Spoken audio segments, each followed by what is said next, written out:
Hi everyone, welcome back to my channel.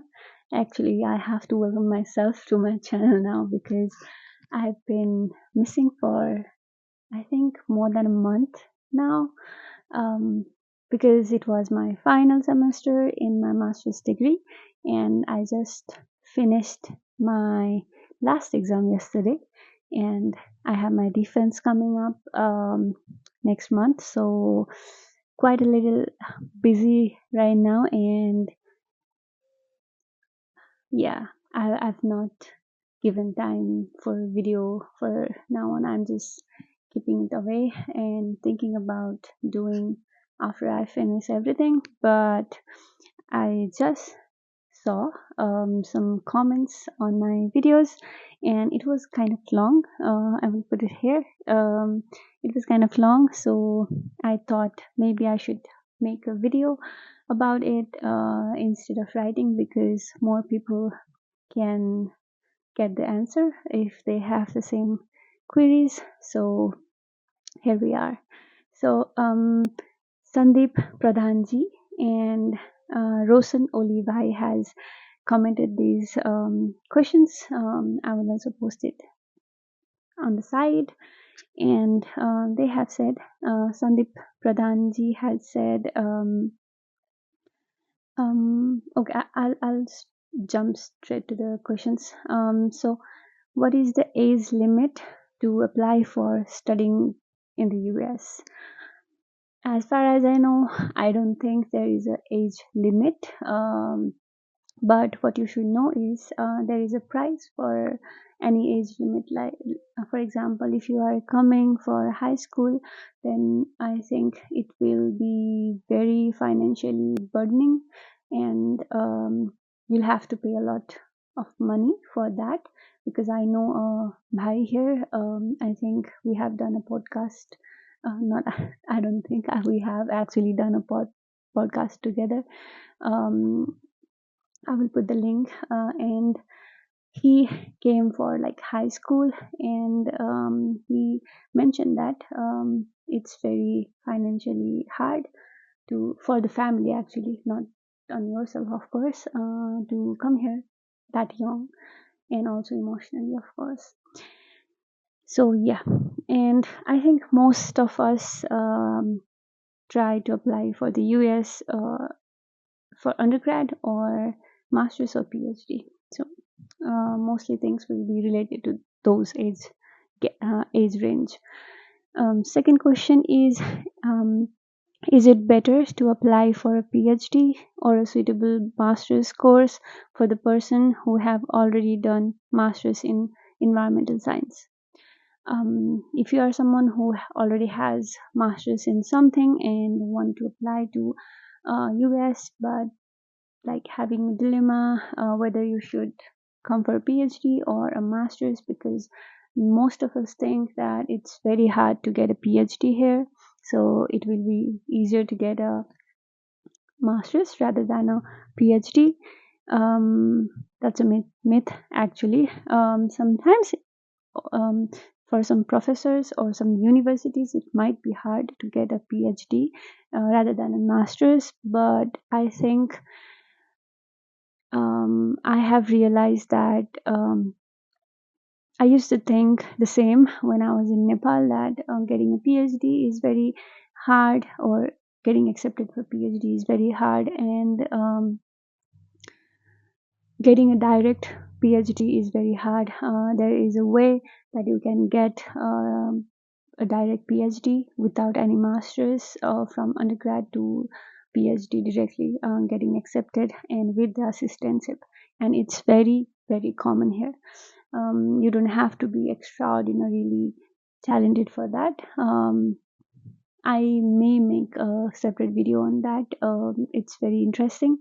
So yeah, that one. And for this one, if you are interested to do a PhD somewhere future in the life, better to get a PhD than a master's, because your stipend will be higher, first thing, and you'll get a PhD, of course, and you can opt out with a master's if you are in a PhD, but you can't do a PhD with a master's. Are you getting me?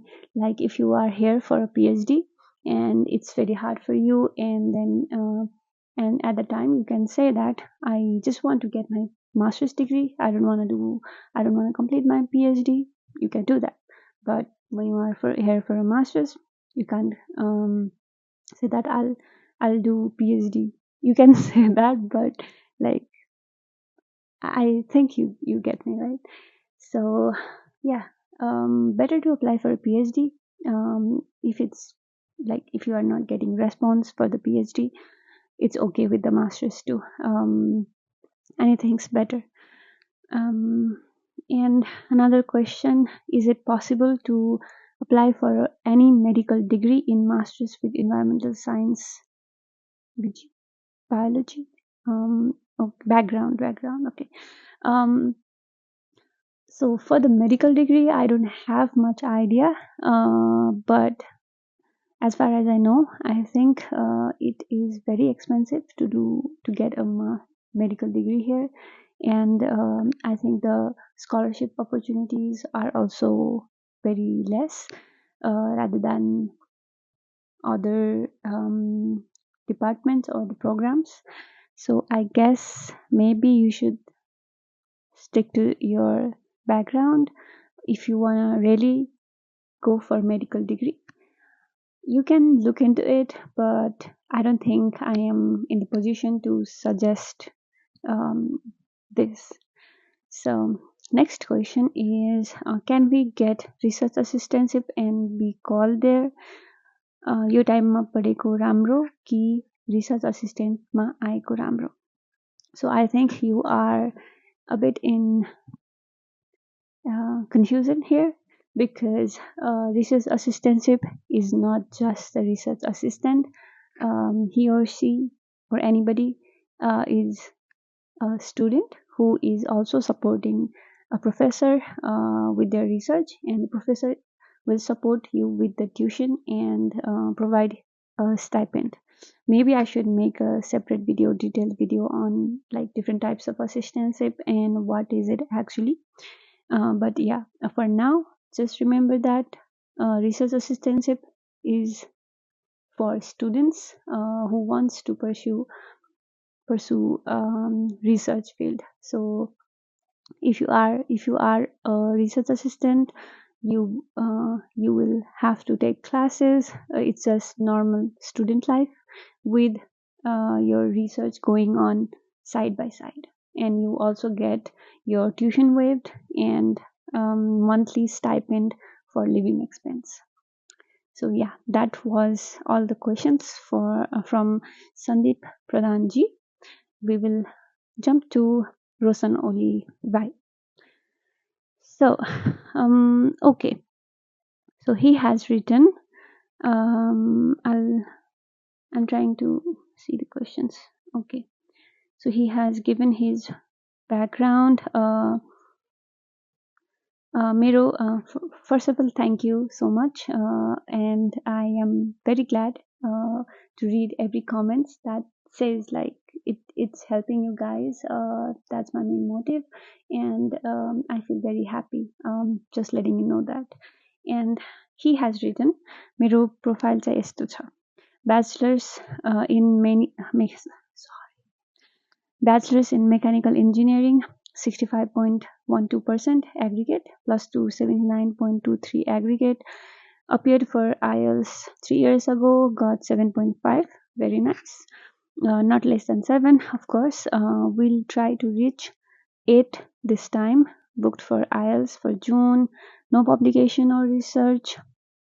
Experience 10 months as technical writer and 1 year as mechanical engineer. Bachelor's Mahuda, 1 year teaching experience. I'm confusing that. Plus 2. Okay. So, first thing in this sentence, I sense this something is wrong here. So, what you have to know is, for the IELTS, I have seen many students saying like I've not gotten like good marks in IELTS and all that. But the thing is, you don't have to worry about the IELTS score. If you have more than the minimum requirement, it doesn't matter. Trust me, guys, you don't have to take another exam. In his case, I think it's already expired, the earlier IELTS score. But if you have an IELTS score and it is decent and above the minimum requirement, you don't have to give it again to get a nicer score. Okay, so yeah, just get above the minimum requirement. And let's see another other questions.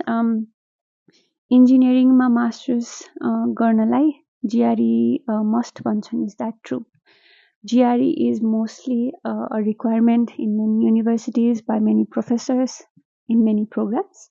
But since COVID, a lot of universities has taken down the requirement, or some professors doesn't mind having not having GRE score. So it really depends. But for engineering, I think it's kind of must. So yeah, you should do it, because if you have it, just have it. It will be for 5 years, and you don't know like what type of university will ask for that or not. And you are from engineering background, so I think that's in that area, GRE is kind of like very important. Um, but you can search in the internet if there are any universities that are waiving GRE requirement. But if you do, you'll do. I did my GRE. It wasn't used, but yeah, I just did to be sure. And पर्सेन्टेजलाई GPA मा convert गर्न के गर्नुपर्छ? So for this, in Nepal, we can go to WES. That's a place or institution which converts your transcript to the US accepted form, and it cost, I think, around 20,000. Maybe it's more now, but yeah, you can do there. You can call, I think, search WES in the Google, and you will have their number. So that's it. Another question, backlogsले matter गर्छ कि गर्दैन? So he has quite a few backlogs. I think if the backlogs are visible in your transcript, maybe you should try and explain that in your SOP, statement of purpose, because that's the place where you can explain if there are sudden changes in your GPA, or any drop in your score, anything like that. You can explain there. I think it can matter because I think you have 65.12. I don't know if it's above 3 GPA, but most of the universities have minimum requirement for 3 or above GPA. If it's below that, then the chances are a bit low, but not impossible. But yeah, just be careful about that. And for the backlogs, you can explain it. You should try to explain it in your SOP. In the SOP, it's like superpower you have. Many students have asked me to make a video on how to write an SOP, but I don't think I'm a good or good enough writer for that, or to give like suggestions. But I have a person who is a very good writer, and he has helped me a lot in my writings while applying, and maybe I can ask him to make a video for you guys. He's my husband. And okay, so another question. No, I was saying something. Okay, in the SOP, it's like a your superpower, because in that you can explain your life um, like um, you have to show that uh, it doesn't matter if you have low score or suddenly there was a change in your um, GPAs or something, but if you explain it better, like if you explain it with a reason, or there was something at that time, or I you have the ability to show that you can grow up, or grow beyond your like weaknesses and difficult times. So, okay,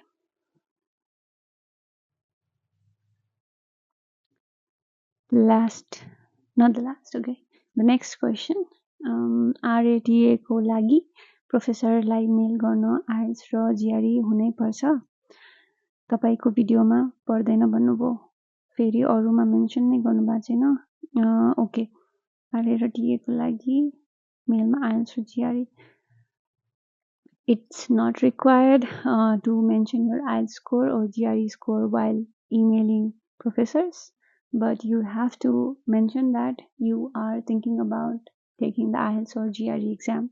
You can provide a date or something, but they will eventually ask for it, or the department will ask for it when you are applying.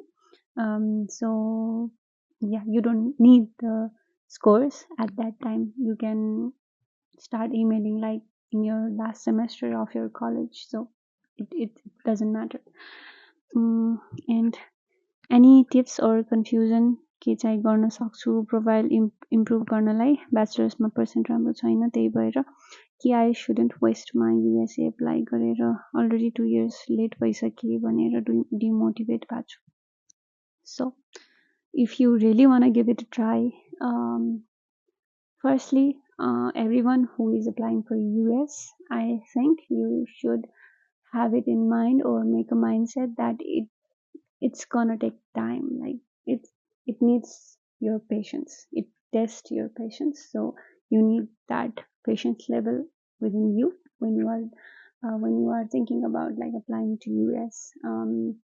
Some people can get earlier, some people might take time, so give some time to it and be prepared, like in every way. And about that, don't be demotivated. 2 years is nothing. I think mine was also 2 years late, and I didn't do anything in between, because I was applying and emailing professors after my undergrad, so doesn't matter. And the percentage might matter, because if you have a lower than 3 GPA, then your choices of the universities might be like lesser. So and you have to be careful about that. And but yeah, don't get demotivated. You should try if you really want it. Experience को documents को लागि के बुझाउनु पर्छ? So for the experience documents, you don't have to show anything unless a professor or any university ask for it. It's good to have like experience letter or something from the organization or company that you worked in, but doesn't matter that much. So if you want, you can have a experience letter from them to be prepared, but most of them doesn't really care to ask like experience documents. So I think that is it. Yes, and I hope you too got your answers. If not, you can comment again in or DM me personally. So I don't know if how much time I will take to upload this, but I will try as soon as possible. And thank you guys for support and all the love you are giving to me. I feel very happy to see all the comments and everything. So thank you so much. Have a nice day or good night. Best wishes.